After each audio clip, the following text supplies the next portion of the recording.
할렐루야. 앉으세요. 예, 우리 말씀을 보겠습니다. 요한복음 4장 20절, 24절까지 보겠습니다.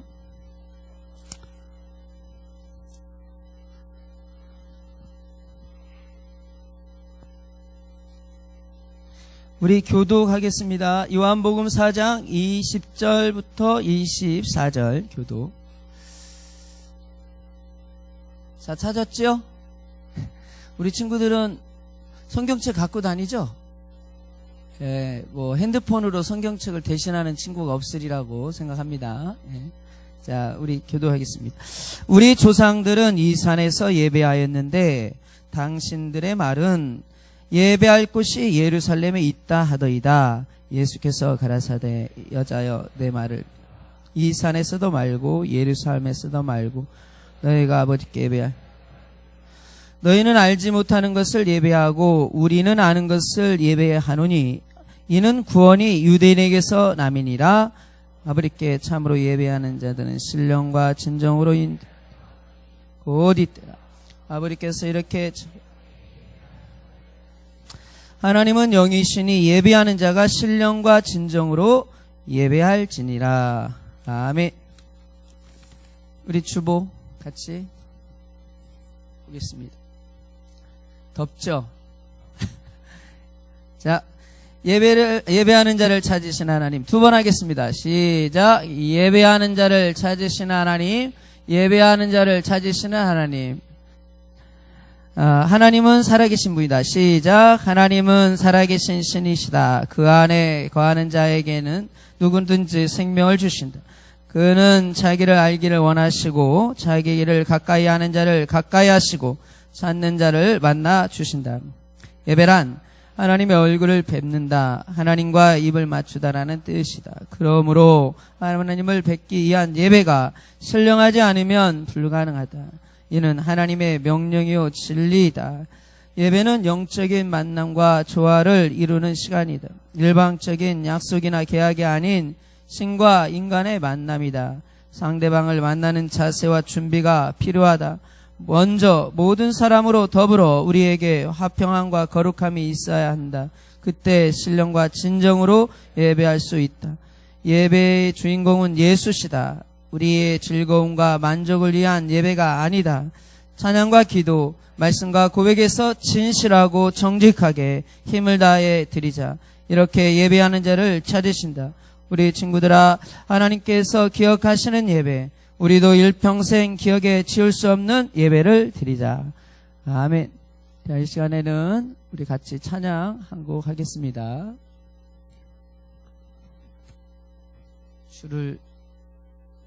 제목이 뭐가 있는데, 네. 우리 친구들하고 같이 하겠습니다. 주를 위한 이곳에 우리 같이.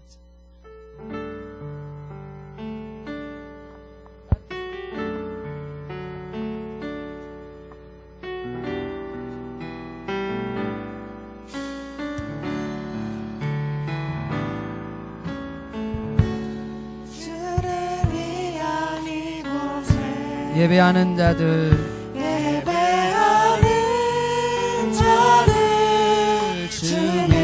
그가 찾는 이 없어 그가 찾는 이 없어 주님께서 슬퍼지네. 주님이 찾으시는 그 한 사람 주님이 찾으시는 한 사람 그의 배자 내가 그 사람 되길 내가 그 사람 되길 주께서 간절히 주께 예배하네. 은혜로 이곳에 서 있네. 주인께 엎드려 절하네.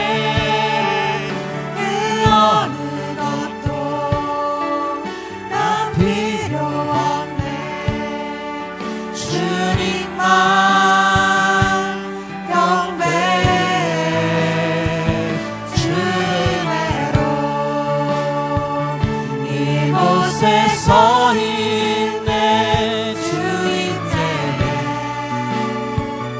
엎드려 절하네.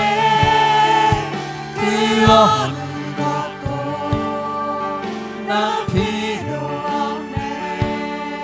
주님만 경배해. 주를 위한 이곳에, 주를 위한 이곳, 예배하는 자들 중에, 예배하는 자들 중에 그가 찾는 이 없어, 그가 찾는 이 없어. 주님께서 슬퍼지네. 주님이 찾으시는 그 한 사람, 주님이 찾으시는 그 한 사람, 그 예배자, 내가 그 사람 되길 간절히 주께 예배하네. 주 은혜로 이곳에, 이곳에 서 있네. 주 임재해 엎드려 절하네. 그 어느 나 필요 없네. 나 주님만 경배해. 주님만 경배해. 주래로 이곳에 서 있네. 주 임재해. 아멘. 엎드려 절하네. 어느 것도 나 필요 없네. 주님만 경배. 주 은혜로, 주 은혜로 이곳에 서 있네. 이곳에 서 주 임재에 엎드려 절하세. 엎드려 절하네. 그 어느 것도 난 필요 없네. 주님만 경배해. 주 은혜로. 아멘. 이곳에 서 있네. 이곳에 서 있네. 주 임재해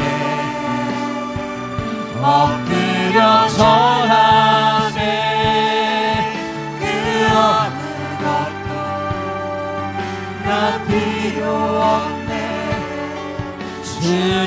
주님만 경배해.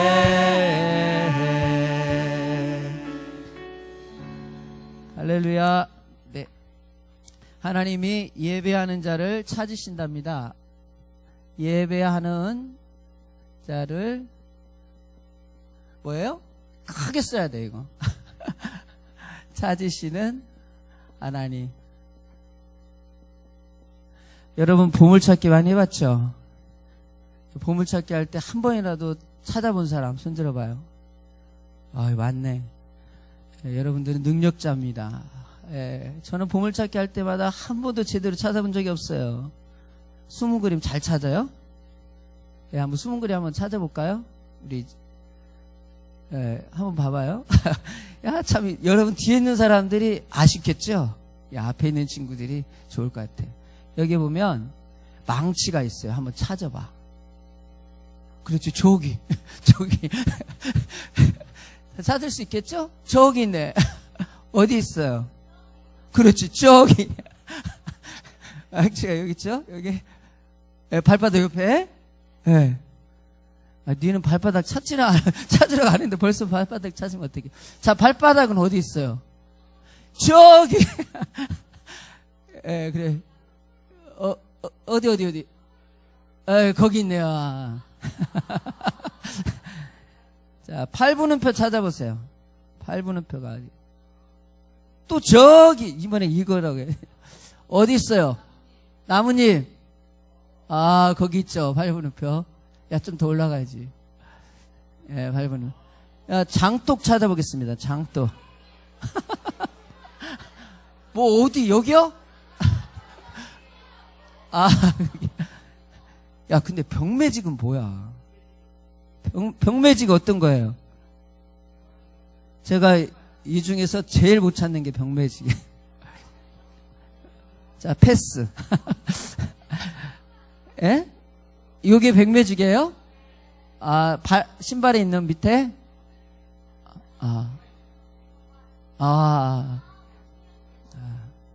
이렇게 딱 따는 거 그건가 보다. 그치? 예. 여러분들은 확실히 저보다 능력자입니다. 저는 병매직을 못 찾았어요. 뭔지를 몰라서. 자, 넘어가세요. 예. 아쉽죠? 자, 목사님 주근깨를 하나 찾아보세요. 목사님 고민 중에 하나가 주근깨를 빼야 되느냐 말아야 되느냐, 점을 빼야 되느냐 말아야 되느냐, 이런 고민이 있어요. 잘 안 보이죠? 가까이 보면 볼 수 있어요. 근데 이게 예림이 너무 좋아하는 것 같아. 너가 나보다 더 많지?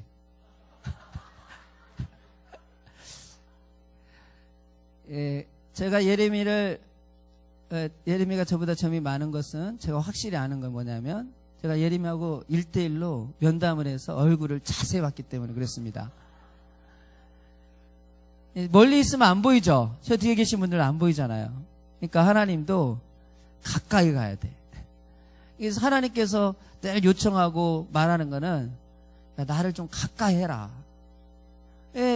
나를 가까이 하는 자도 내가 너에게 임하겠고, 또 너희를 알고, 너희의 상황과 환경과 형편을 알고 하나님이 거기에 맞게 이렇게 역사하시는 거죠.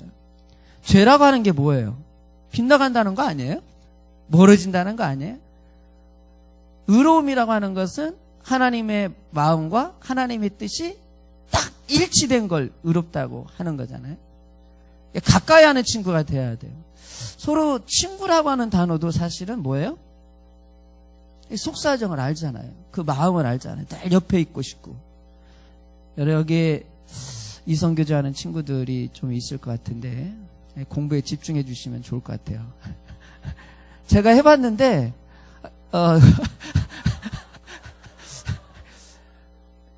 고등학교 때 이성교제 하는 것이 도움이 그렇게 많이 되진 않더라고요. 공부를 해야 되는데 자꾸 막 그 얼굴이 막 그려져요.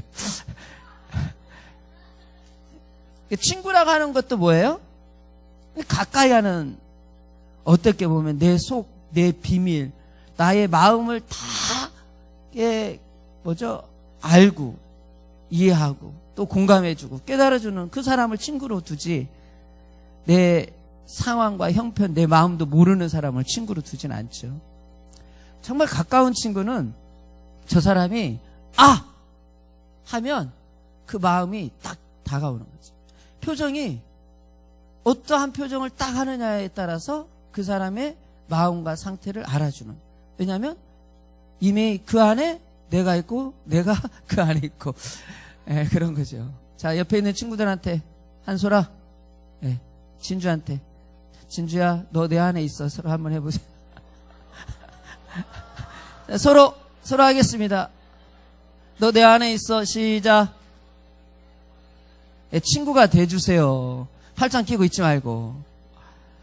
지금부터 팔짱 끼고 있는 친구들은 목사님의 이름을 다 부르겠습니다. 자, 주님께서도 우리 친구들이 주님께 가까이 오기를 원해요. 그런 사람을 친구라 하고 내 사랑하는 자라 하고, 주님은 그러한 자를 찾으시는 거예요. 예배라고 하는 것은 뭐예요? 하나님 앞에 가까이 나아가다. 더 나아가서 하나님 앞에 무릎을 꿇다 이거죠. 무릎 꿇는다는 것이 복종과 어떠한 굴복이 아니라 경배와 의로움과 그 영광을 찬양하는 거죠. 그래서 마치 실패자가 무릎 꿇는 게 아니라 승리하고 온 승전가를 부르는 그러한 개선장군 있잖아요. 승리한 사람들이 그 영광을 가지고 딱 그 영광을 하나님 앞에 드리는, 전쟁에서 맨 지기만 해. 왕 앞에 갈 수 있어요, 없어요? 오기도 전에 능지처참해라 하죠. 그러나 승리한 왕군, 승리한 임금이 아니 장군, 승리한 병사들은 계급을 초월하고 그 다음에 그의 신분이 막 상승하는 걸 보잖아요. 왜냐하면 그 임금이 자신을 가까이 하고 가까이 이렇게 두기 때문에. 여러분들도 하나님은 그러한 자들이 되기를 소망하는 것입니다. 하나님이 이곳에 많은 친구들이 예배하고 있지만 하나님께서 여러분들을 보시고 정말 저가 나와 함께할 자인지, 저가 겉으로만 풍성한 잎이 있는 무화과 나무처럼 그런 모습인지, 비록 초췌해도, 비록 무엇인가 부족해도 내 실은 심령은 주를 향한 마음과 주를 향하여 부르짖는 그 애절함이 나를 찾고 있구나, 나를 향하여 저가 열심히 달려오려고 하고 있구나, 이 모습을 주님은 보신다. 그래서 우리가 늘 얘기하는 것처럼 하나님은 외모를 취하지 않고 뭘 취해요? 중심을 보신다. 근데 중요한 거는 하나님이 꼭 중심만 보시느냐? 아니다 이거죠. 오늘 성경을 통해서 보면 그 이스라엘이 한 나라로 통일됐던 시대가 있어요. 언제일까요? 의성아, 너무 멋있어. 의성이가 오늘 머리를, 헤어스타일을 정말 멋있게 했어요. 다 사인 받으시기 바랍니다. 한 나라로 통일한 때가 있었어요. 그때의 임금이 누구일까요? 다자로 시작해요. 끝자는 위자로 이시고, 다윗 왕국이죠.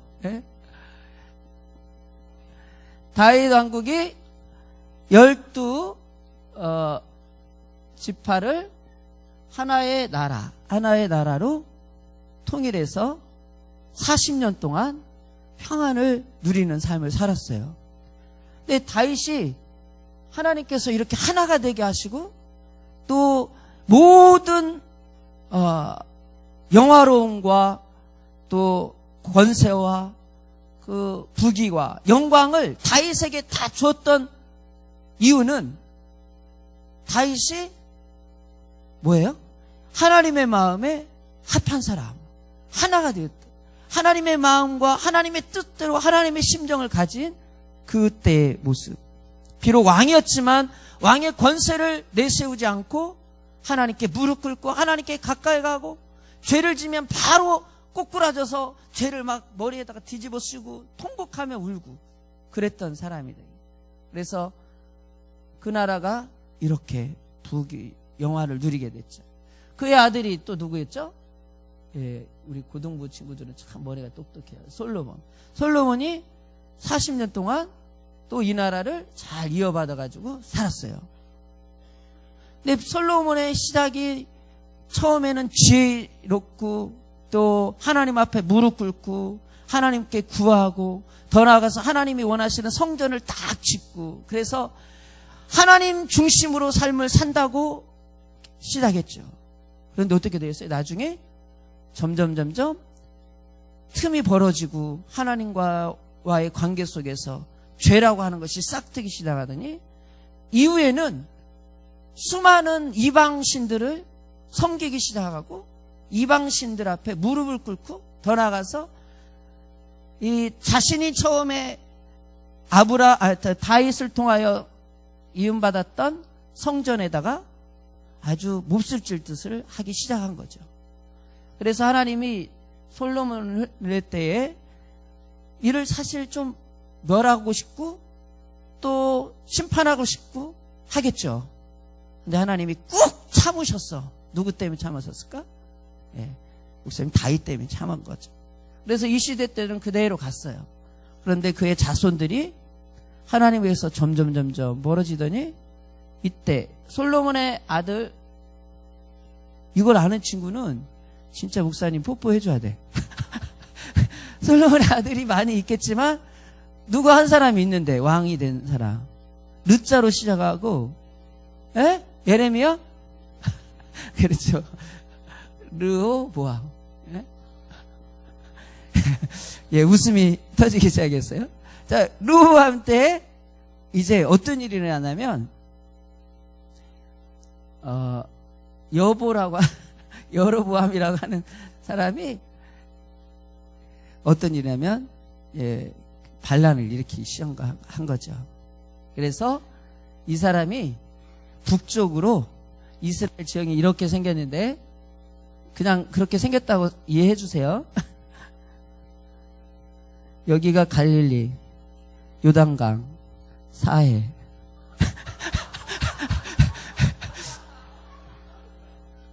이렇게 된 건 아니고요. 사해. 실질적으로 커요. 사해가. 너무 이상하나? 나중에 봐봐. 비슷해. 자, 그만 웃어. 이 녀석아. 목사님도 웃기잖아. 자, 여기 보면 예루살렘이 어디 있냐면 여기에 있어요. 예루살렘이.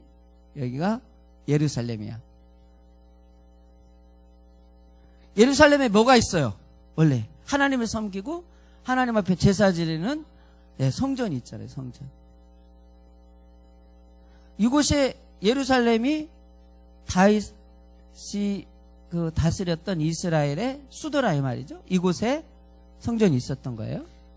그런데 이 르호보암이 여기서 열심히 백성들을 이끌고 또 통치하는데 이제 여로보암이 12지파 중에 10지파를 데리고 어디로 가냐면 북쪽으로 가는 거예요.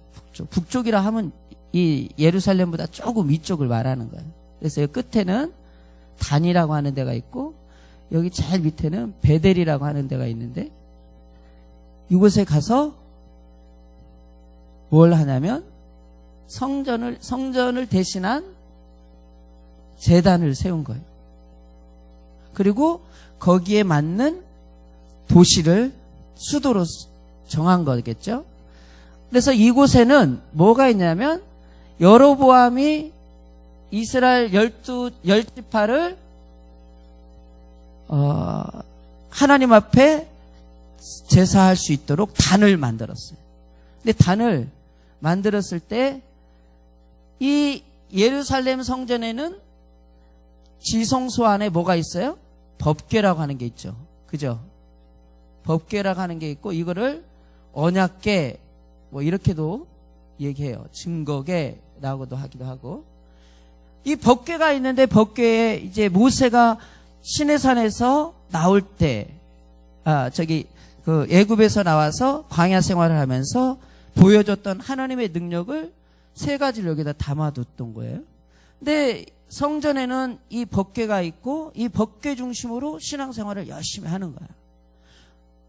그런데 여로보암이 10지파를 데리고 갔을 때에는 법궤를 가져갔을까요? 못 가져갔을까요? 못 가져갔죠. 이걸 대신해서 이 단 위에다가 제단에다가 만들고 세우는 게 있어요. 그걸 뭐라 그래요? 무엇을 만들었을까? 송아지는 송아지인데 금으로 만들었어요. 뭐예요? 예, 금송아지를 형상 만들어서 이게 너희를 애굽에서 인도해낸 신이다 라고 제단 위에다가 세운 거죠. 첫 번째는 여로보암이 하나님 앞에 하나님이 가장 싫어하는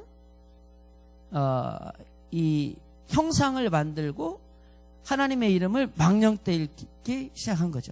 두 번째로는 또 하나는 이곳에 예루살렘에 남아있던 그 두 지파는 유다하고 베냐민이라고 하는 지파가 있어요.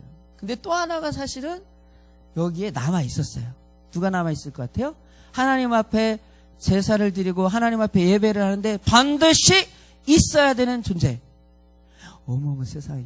야, 진짜 잘하네. 예, 레인이 있어요. 레이 지파가 있었다.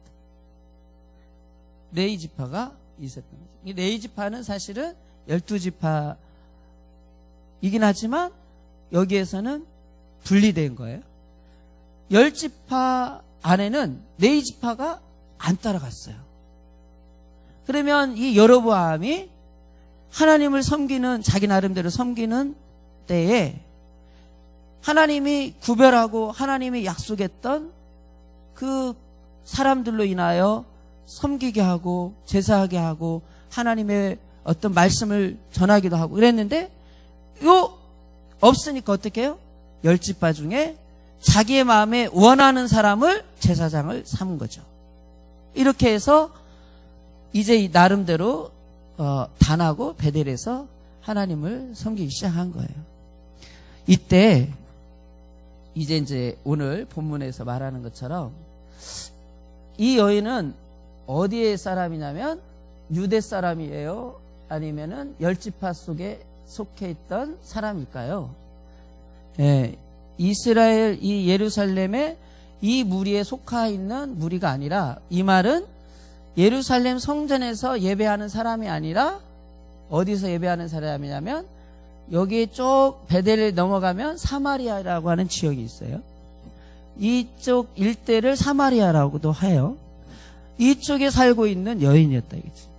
그러니까 이 여로보암 속에서 통치를 받으면서 우상인지 자기네들은 알지도 못하고 섬기고 있는 신, 잘못된 어떤 그 모습으로 열심히 신을 찾고 하나님을 섬기고 있는 사람이었어요. 그러면서 이제 오늘 예수님을 만나게 된 거예요. 그래서 예수님에 대하여 이제 이런 얘기를 하는 거죠. 우리 조상들은 이 산에서 예배하라고, 당신들은 여기서 예배하라고 하는데 도대체 예배를 어떻게 하는 것이 맞습니까? 이렇게 물어본 거죠. 우리 친구들은 어떻게 예배하는 것이 맞다고 생각이 돼요? 네, 이것도 맞고 이것도 맞고 이래 할 수 있죠. 네, 예수님이 사실은 이것을 통합해서 잘 말씀을 해주신 거야. 예루살렘에서 예배를 지내고 있는, 예루살렘 성전에서 예배를 드리는 사람들에게는 어떤 모습이었을까? 거룩함이라고 하는 육체의 모습으로 자신의 의로움을 드러내는 예배를, 제사를 지냈다 이거예요. 이스라엘 백성들은 전체적으로 모세를 통하여 하나님께 양육받고 천사의 입을 통하여 전해진 말을 가지고 하나님을 섬겼다 이거예요. 그러므로 그들이 자신의 삶을 되돌아보고 생활을 되돌아보면서 정결하게 하고 거룩하게 만드는 것은 어디까지였느냐면 이 육체에서 벗어나지 못했던 거예요. 그래서 그들이 하나님을 잘 섬긴다고 하면서 추구하고 원했던 것들 중에는 뭐냐면, 이것이 신령한 모습이다 라고 생각한 거예요. 신령함이라고 하는 것이 뭐예요? 사실은 자유가 있고 영적인 어떤 해방감이 있어야 되는데, 신령이라고 하는 거는 그래요. 자유야. 영적인 억압할 수 없고 통제할 수 없는 어떤 참된 기쁨이 막 터져나오는 그것이 신령함이야. 하나님은 그걸 주고 싶어해요. 그런데 예루살렘에서 성전에서 예배를 드리고 있던 이스라엘 백성들은 이걸 느끼지 못하는 거죠. 그들의 육체의 삶 속에서 자꾸 보여지고 또 틀에 박힌 곳에서 자유가 아닌 어떤 억압 가운데 어떤 형식과 어떤 틀 속에서만 예배하는 거예요. 그래서 마음에는 자유도 없이 기쁨도 없이 어떤 틀 안에서 갇혀진 예배를 드림으로 예배했다고 하는 거예요. 하나님이 받으시는 것은 마음과 심령, 자유와 평안인데 이들은 자유가 없어요. 이걸 드리지 않으면 죄로 형벌하고, 그러니까 하나님을 사랑해서 예배하는 게 아니라 벌받고 그 다음에 형벌받는 것이 두려워서 예배하는 거죠. 여러분, 이 의미가 좀 어떻게 다가올지 모르겠지만 여러분들도 예배하거나 주일에 출석하는 것이 하나님 앞에 자유하고 하나님 앞에 감사하고 기쁨이 넘쳐서 예배하는 그 모습이 하나님이 받으시는 것이지, 내가 오늘 예배하지 않고 학원 가고 예배하지 않고 학교 가서 공부하면 하나님이 나를 심판하시고 하나님이 나를 번주실까 봐 내가 가서 예배하고 와야지.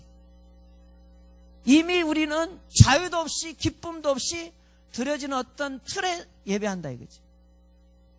하나님이 이곳에다가 주고 싶은 것은 무엇이겠어요?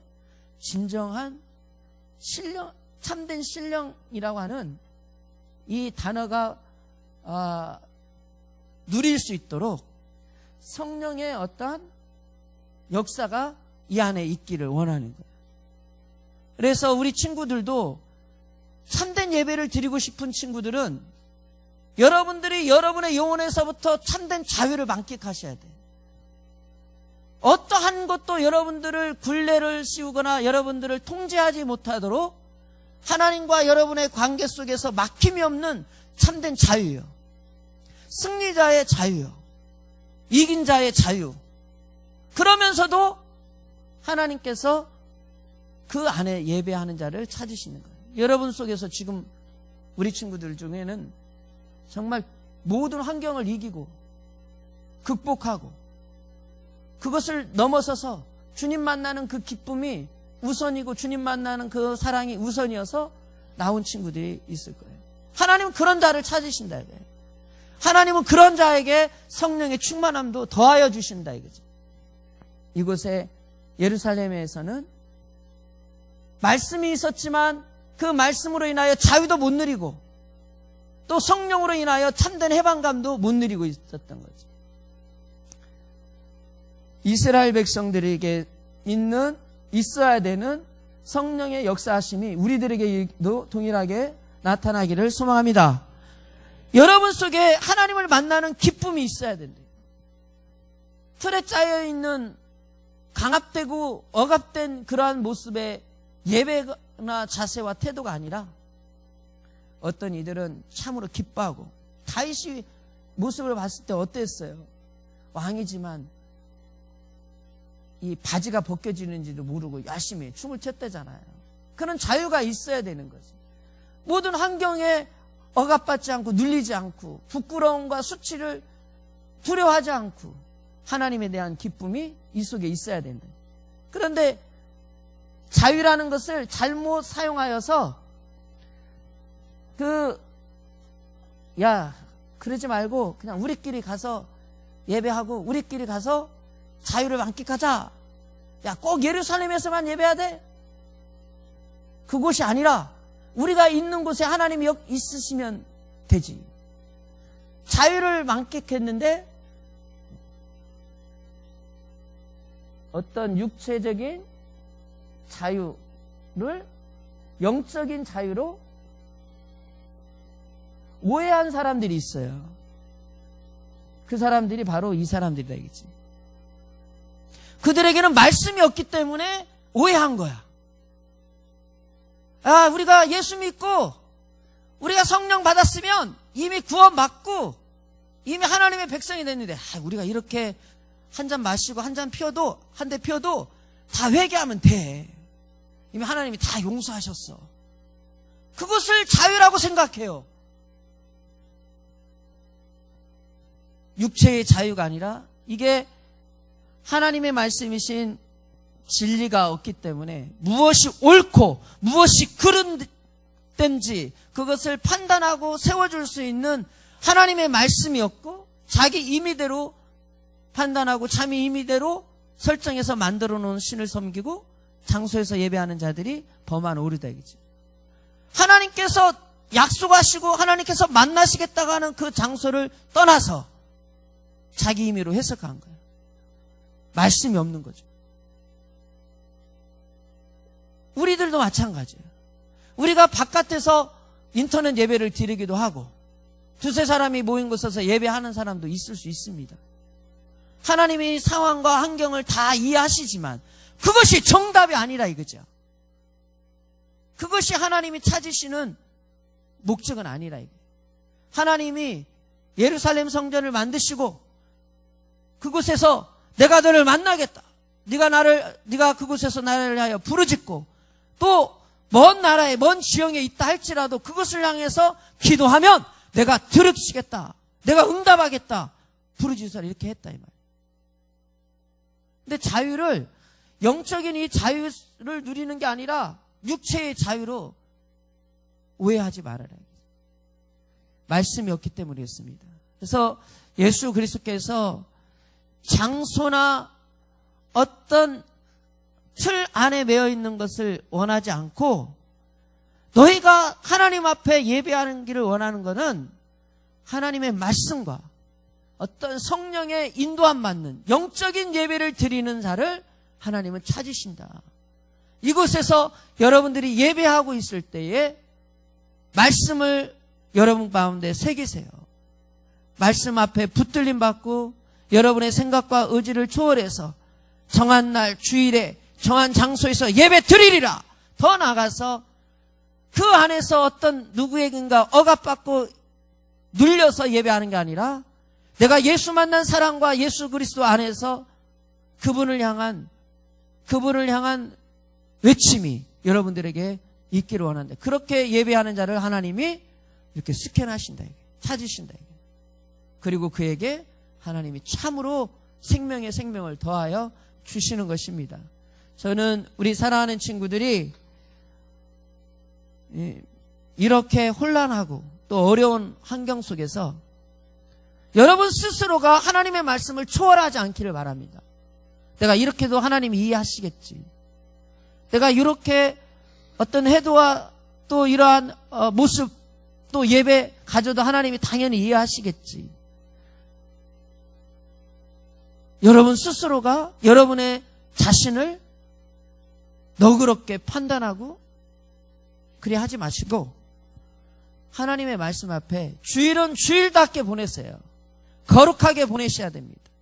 그 안에서 그 말씀을 가질 때에 자유를 얻을 수 있어요. 그 말씀 안에 거할 때에 우리의 평안이 있는 거예요. 그리고 여러분들을 억압하려 하고 여러분들의 육체를 막 괴롭히려 하는 모든 것에서 참된 자유를 누리시기를 바랍니다. 마지막으로 하나만 더 얘기하면 여러분 성령의 열매가 어느 때 맺히겠어요? 우리가 이거 성령의 열매니까 이거 만들자 해보자 해서 우리가 그렇게 만들어지는 게 아니에요. 우리가 인성교육을 많이 받아가지고 우리가 변화되는 게 아니라니까요. 그건 겉으로 바리새인처럼 서기관처럼 그렇게 외형만 만들 뿐이에요. 그러나 성령의 열매는 진리를 알고 진리 안에서 하나님 말씀으로 변화되는 사람이 바리새인보다도 더 의로운 자, 그런 삶의 모습이 나타나는 거예요. 성령의 열매가 마지막일 수도 있습니다. 여러분들이 구원받고 변화되어서 우리 삶 가운데, 우리 생활 가운데 나타나야 되는 열매와 같은 거예요. 우리가 그것이 없으니까 그것을 만들게 하여 얼굴을 활짝 그 다음에 깍꿍 뭐 이렇게 우리가 하면서 표정 관리하고 만들어가는 게 아니라 우리가 정말 예수 안에서 자유한 자가 되고 예수 만난 사람이라면 옆에 친구한테 너 내 안에 있으니까 내가 안아줄게 이래 할 수 있다니까요. 그런 친구들이 되시기를 바랍니다. 할렐루야. 좀 오늘 어렵죠? 어렵더라도 어떻게 하지? 어려우면 다시 지금부터 자유합시다. 육체로 자유하지 말고 하나님 앞에 정말 승리의 자가 되어서 자유하자 이거죠. 그리고 외형적으로만 우리가 예배하지 말고 말씀 앞에서 여러분 말씀 상고하시고 이번 여름 수련회 성경이 어디죠? 빌립보서입니다. 빌립보서 하루에 한 장씩 하루에 한 장씩이 아니라 하루에 한 번씩 다 읽고 예수 안에서 기쁨 가운데 승리하며 살기를 바랍니다. 하이 너무 이쁘다. 네. 화이팅! 자, 우리 한번 하겠습니다. 자, 이렇게 교배가 하십시다. 우리도 일평생 기억에서 지을 수 없는 예배를 드리자. 너무 어렵죠? 제일 마지막에 했어요. 시작. 우리도 일평생 기억에 지을 수 없는 예배를 다시 한번 시작. 우리도 일평생 기억에 지을 수 없는 예배를 드리자. 다시 한번 시작. 그런 예배자들이 되시기를 바랍니다. 예. 한 번만이 아니라 매일 그렇게 하십시다. 예. 기도하겠습니다.